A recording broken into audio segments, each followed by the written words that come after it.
Et quand la tristesse arrive, je sais tu es là, toujours près de moi. Déjà vendredi matin, bienvenue à votre émission La Victoire de l'amour. Aujourd'hui, avant de bien commencer notre journée, je vous dis souvent qu'on doit toujours miser sur la priorité des priorités. C'est tellement important si on veut être heureux. Et je vous dis souvent aussi que si on décidait de changer l'horoscope pour la parole de Dieu à tous les jours, notre vie elle serait beaucoup plus belle. Faites-en l'essai, vous allez voir. On rejoint le bon doc Gilles Lapointe.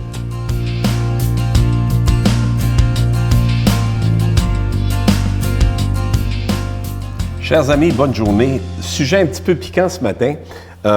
Les gens se mentent à eux-mêmes. Ce que tu veux dire, Doc, mais je vous donne l'exemple, par exemple. Admettons que je donne une conférence, je demande aux gens, mesdames, messieurs, qui mange bien ici? Tu as à peu près 98% des gens qui se lèvent la main. Qui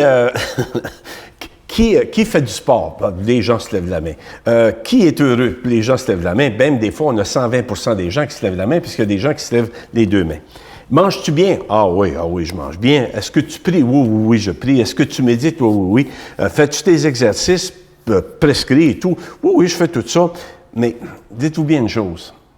Quand je dis que les gens se mentent à eux-mêmes, chers amis, croyez-moi, parce que je l'ai tellement vu, je le vois, je l'ai vu et je vais le voir pendant combien de temps encore, je ne le sais pas.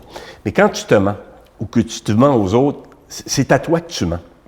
C'est ça le problème. Et vous connaissez l'expression « charité bien ordonnée commence par soi-même ». Bien, je dis aux gens, c'est toi qui es l'architecte de ta vie. Tu es l'architecte. Si tu te mens, c'est sûr et certain que la vie n'est pas toujours facile. Tu sais, la vie, il y a des choses qui se produisent, qui te permettent de dire, bon, ouais, mais pourquoi je dois continuer? Alors, c'est toute la façon dont vous allez voir l'attitude qu'on a face à tout ça. Et je vous donne, par exemple, quand je dis aux gens, les gens se rendent compte, j'ai un ami depuis plus de 40 ans. Ça fait 15 ans qu'il me rabat les oreilles avec... Je vais commencer parce que c'est un gars qui s'entraînait avec moi il y a 40 ans passés. Et puis, on se voit de temps en temps, on va prendre une petite bouffe ensemble.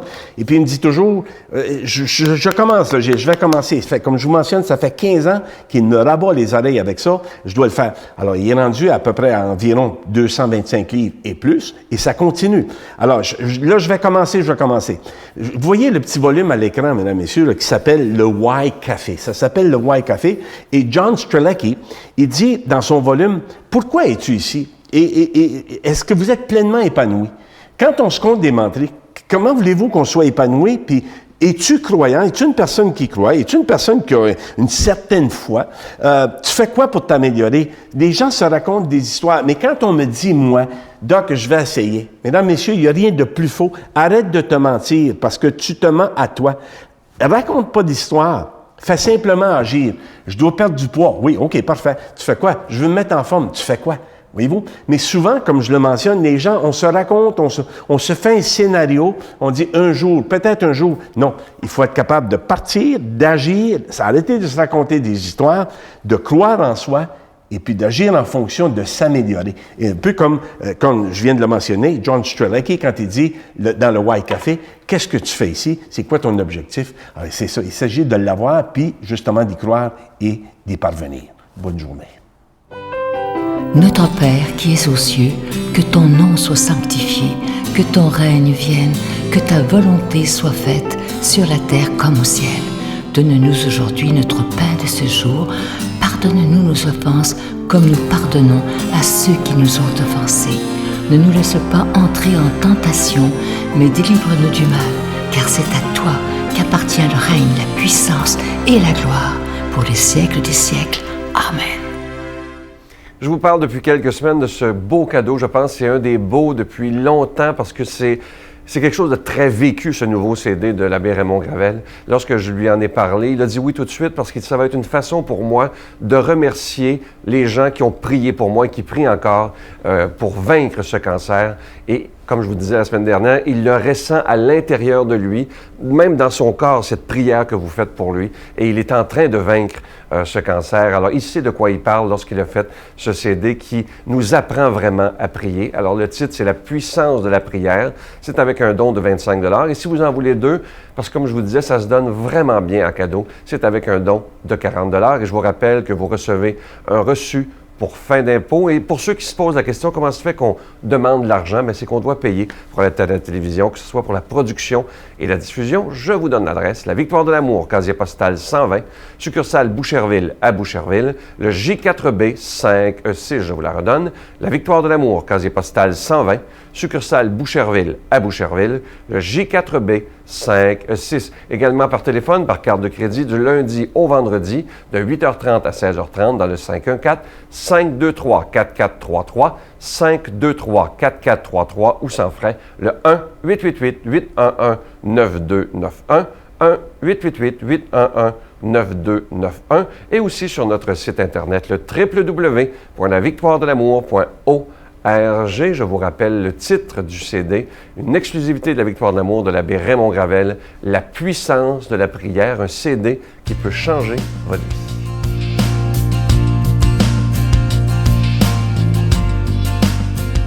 Mon Dieu, donnez-moi la sérénité d'accepter les choses que je ne peux changer, le courage de changer les choses que je peux et la sagesse d'en connaître la différence. Amen. Aujourd'hui, la parole de Dieu va être proclamée par l'abbé Jean Chrysostome.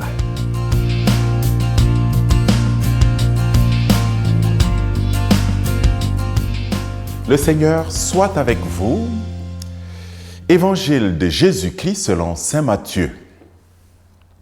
Comme les disciples s'étaient rassemblés autour de Jésus sur la montagne, il leur disait: ne vous faites pas de trésors sur la terre, là où les mythes et la rouille les dévorent, où les voleurs percent les murs pour voler.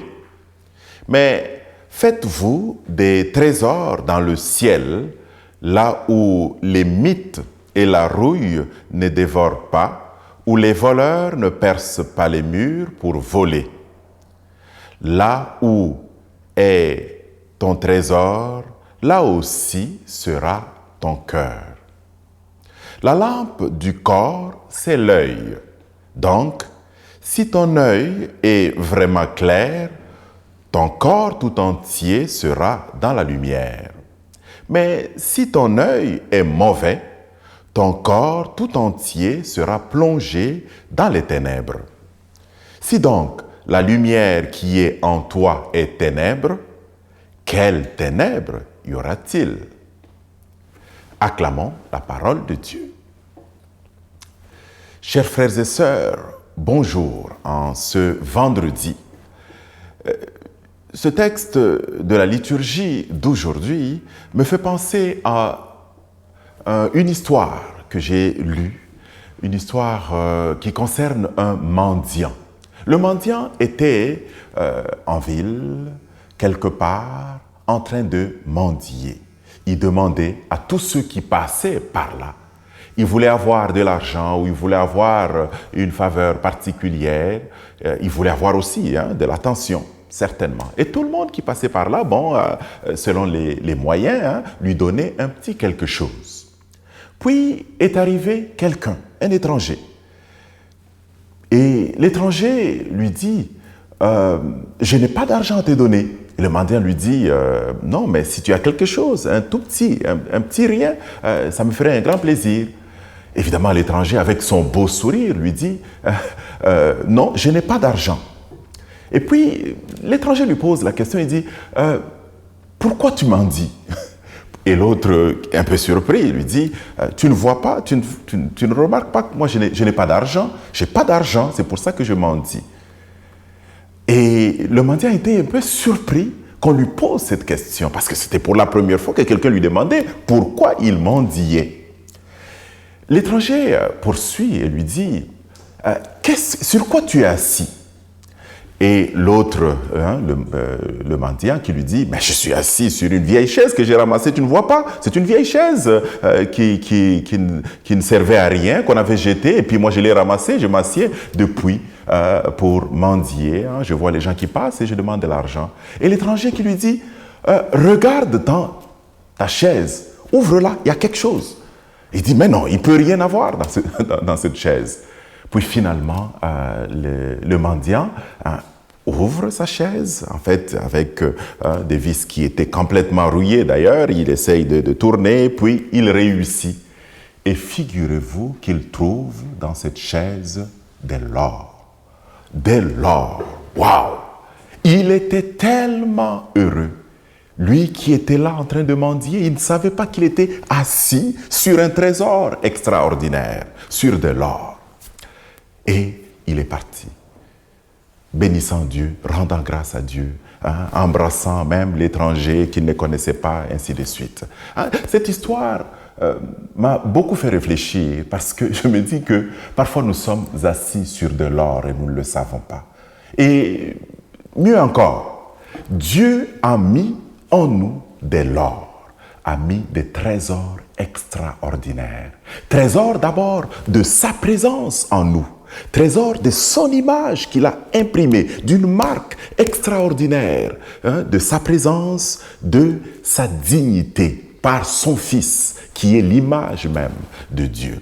Trésor de son esprit qu'il a mis en nous. Un esprit de sainteté, un esprit, l'esprit du ressuscité, un esprit qui est le baiser finalement de l'amour entre le Père et le Fils. Imaginez, Dieu a mis cela en nous, avec tous ses dons en fait. Nous avons en nous ces dons d'intelligence, ces dons de sagesse, ces dons qui sont extraordinaires. Nous avons en nous l'amour de Dieu. Nous avons en nous la paix de Dieu. Et la question, comment faisons-nous pour prendre au sérieux ces trésors? Est-ce que nous le prenons d'abord au sérieux? Est-ce que nous savons que nous pouvons miser sur ces trésors qui est en nous et placer toute notre vie, tous nos projets, toutes nos réalisations dans ces projets pour justement arriver à transformer notre vie, à transformer la vie de nos frères et sœurs, à transformer la vie du monde? Est-ce que nous savons que nous pouvons miser sur les trésors qu'il y a dans notre entourage, dans nos amis, dans nos frères et sœurs pour réaliser quelque chose de bien? Les trésors de l'amour, les trésors de la vie de Dieu en nous. Chers frères et sœurs, passons cette journée de vendredi à prendre conscience de ces trésors et à miser sur lui, justement pour bâtir un monde meilleur. Mettons notre cœur là-dessus. Et bien, que le Seigneur puisse nous bénir, qu'il nous donne sa grâce, au nom du Père et du Fils et du Saint-Esprit. Amen. Je vous salue Marie, pleine de grâce. Le Seigneur est avec vous.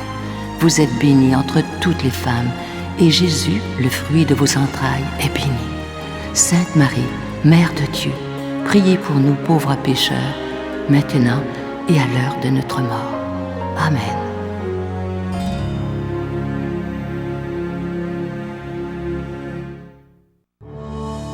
Sur les pas de Jésus. Dans le cadre des festivités du 20e anniversaire de la victoire de l'amour, nous vous invitons à un magnifique pèlerinage en Terre Sainte et Jordanie en compagnie de Sœur Angèle, l'abbé Donald Thompson et Sylvain Charon. Nous visiterons entre autres en Israël, Nazareth, le mont des Béatitudes, Bethléem, Jérusalem, Masada et Qumran. Et en Jordanie, Pétra, Mont Nebo, la mer Morte et plusieurs autres, du 26 mai au 10 juin 2015. Pour informations et réservations, Voyage Intermission au 514-288-6077 ou sans frais au 1-800-465-3255. J'aime beaucoup la prochaine pensée. Écoutez-la bien, ça dit ceci. Tu ne peux pas faire la même erreur deux fois, car la deuxième fois, ce n'est pas une erreur, c'est un choix. Je vous invite à y réfléchir. Je vous souhaite un beau vendredi. Comme je vous dis souvent, prenons le temps de regarder ce qu'il y a de beau et de grand dans notre journée. À demain. Bye. Donc, je parle moins de dignité parce que je me dis commençons à soigner dans la dignité et acceptons de vivre dans la dignité avant de mourir dans la dignité. Et donc, plutôt à mourir les personnes sereinement, c'est-à-dire avec l'accompagnement. Donnons-leur tout le temps. La Victoire de l'amour remercie de tout cœur les Résidences Soleil de leur accueil si chaleureux.